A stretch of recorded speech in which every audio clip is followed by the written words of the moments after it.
Hey coolers, why are you debating between Lamine Yamal and Rafinha? That's the not time. Lamine এবং রাফিনে যেই জিতুক Ballon deer সেটা তো আমাদের ক্লাবের এই বার্সেলোনার ক্লাবের তো একটা প্লেয়ার জিত, তাই না? এখানে ডিবেট করার তো কোনো কিছুই নাই।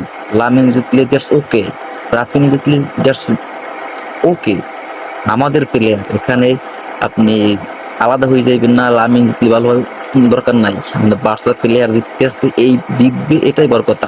আমি জিততেছে বলতেছি, জিতবে কিন্তু জানি না, বাট যদি জিতে দুইটা প্লেয়ার লামিন এবং রাফিনিয়া, এটা আমাদের জন্যই গর্বের বিষয়। বাট তাদের জেতার চান্সেসটা কম, যেহেতু Ousmane Dembele he great season last year, তার চান্সটাই বেশি।